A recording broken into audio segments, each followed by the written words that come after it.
Okay, folks, welcome back to Allergic to Stupidity. This is the third attempt on this because my first two weren't expressing my frustration and anger. But first of all, I'd like to welcome anybody who's new to this website, this YouTube channel, and welcome to my adventure of frustrating and venting my anger and frustration at what I perceive as stupidity in this world at this time. Sometimes it's LOL kind of stupidity. But please make a point of liking, sharing, and subscribing, and leaving any comments you might want to leave down below. Please remember, these are my opinions. Okay? I do try to back them up with facts. However, right now, this is more like how I feel, I want to throttle. And the person I want to throttle is Donald Trump. Surprise, surprise. This is a man who thinks tariffs are wonderful and they're the best word in the whole wide world. And by using tariffs against the whole world, he is going to make the U.S. big and strong again. Well, the last major stock crash that we all know, there was one in 2008, and occasionally there are little stock market corrections and things like that.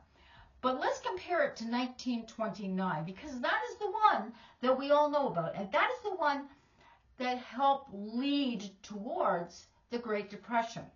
Outside of the president at that time, because the stock markets were doing this, decided to put tariffs on, which only made the Great Depression in North America 10 times worse, because he put tariffs on. In 1929 crash, the stock market lost 13% of its value. That's 1929. We're not going to look at dollar to dollars because dollar value changes. Let's just look at the percentage of value lost. 13%. Today, in 2025, as the stock market is still plummeting into the bottom of the ocean, down next to the Titanic, it's at 7% already. We're halfway to that point we were in 1929. And he has the gall to sit there and say, well, everything will be fine. It's great. We're going to bring back to being a manufacturing powerhouse. This is going to be great. This is going to be fantastic. In the meantime, not only is every other country going to suffer, as us in Canada are already feeling it, because we have a winter plant that's just closed for 2 weeks because of the tariffs. And they bluntly come out and said, it's because of the tariffs, because we don't know which way he's going. So we're just going to close for 2 weeks. You've had 2 weeks off. We're sorry. You have a job to come back to. But they don't know what's going on. Doug Ford, whom anybody's been around me for a while knows he's not my favorite politician, but he looks exhausted, absolutely exhausted. Poor Daniel Smith, who's another politician I'm not a great lover of, she looks tired. Because while Doug Ford stood up and said no, she wanted to negotiate, and because her energy, her economy in Alberta is all energy driven, and he's putting a 25% tariff on everything. It's like, and I have 10% on energy out of Alberta, so she's not looking great either. And he sits there and has the goal that everything is fine. Everything is going to be great. No, it's not. He is going to put his country and the rest of the world into another Great Depression. Depression 2, Great Depression version 2.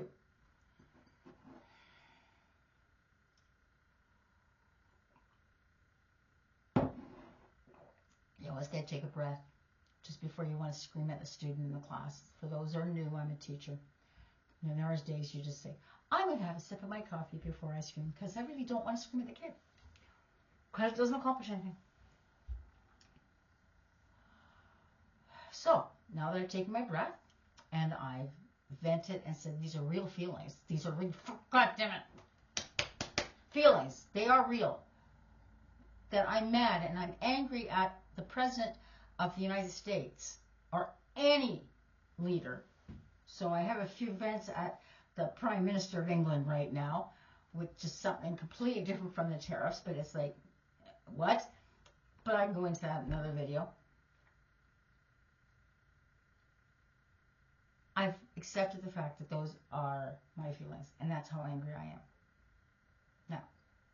yelling and screaming, which is why I have the kappa, isn't going to fix it. It's not going to make it better because Donald Trump doesn't give a shit. He is going to do what he wants, how he wants, and when he wants, and there is nothing anybody's can say that's going to change his mind. His top economists are saying this is a mistake. The people of the U.S. have gone out and protested, like last weekend, all over the place. Tens of thousands of people in all the states were out protesting because he's trying to cut their Medicare and his Social Security and all the rest of it. And he's not listening to them. So he's not going to listen to other leaders when they say this is a dumb move. Because Trudeau said it, Carney said it, even Danielle Smith has said it. This is a stupid move. His own people have said it. So us yelling and screaming isn't going to change his path. Nothing we say is going to change that. And as a Canadian, really, it's not going to, because it's his country. And since he came out last time, and I told you about this in my last video, where he looked at the governor of Maine and went, I'm the law, you know he's not going to listen to anybody else. He's going to do his own thing. So now, step 2, go for a walk. Plan your summer garden. Plan how you can relax. Go watch your favorite TV station, or Netflix, or whatever the other ones are. I don't. The only streaming thing I have in my house is Netflix, and that's my son that's got it. My tenant's got Disney.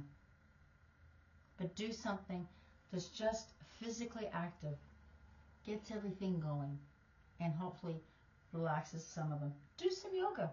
Do something. And now here comes the last part. Go make a plan. First of all, write to your MP, write to your MPP, write to your municipal governments. Tell them that you back them for not taking American contractors to do government work. Even if it's cheaper, even if it's going to save tax money, say no. Back your leaders, 100%. You don't have to agree with everything they do. I get that. But right now is not the time for us to be going, I don't want it that way. This is the time for us all to get together, get focused, get organized, and figure ways to survive this shit. Because that's what it is. So make some plans. What can you do that's going to help you survive this crap? So I have plans. I am old enough, unfortunately, I concede, to be able to get my Canadian pension plan. I haven't taken it now because I haven't had a need to take it because I've always been working. But now that I'm 100% self-employed, and because my line is 102, so the schools are hiring, even the private schools are hiring the newbie boobies, though I'm still got my fingers crossed, I can take my CPP. That way I know I've got constant, stable income coming in every month. Next plan, as I said, paying off debts so there's less of a push on my monthly budget. So that as those prices, like my propane, which has gone up, and my propane company has admitted, they said it's been a bad year for propane, and I just read something just before I got on, the gas prices are going up, so that means propane's going up. So get your plan. So like I said, take my CPP. Pay off my debts so there's less of a strain on the budget. Put savings away as much as you can. And maybe it's only $10 a week or $10 a month. But at least it's that little catch thing for when you really need it. And for those of you who happen to be retired already, and going, well, my house is paid off, congratulations, your house is paid off, that's great. But don't think this isn't going to affect you. And there's another baby boomer that, well, I shouldn't have to worry about this after everything I've done. And that's literally the person's tone of voice, which is just like, sorry. Yeah, you're a boomer. You finished, you're not working anymore. I get it. But you know what?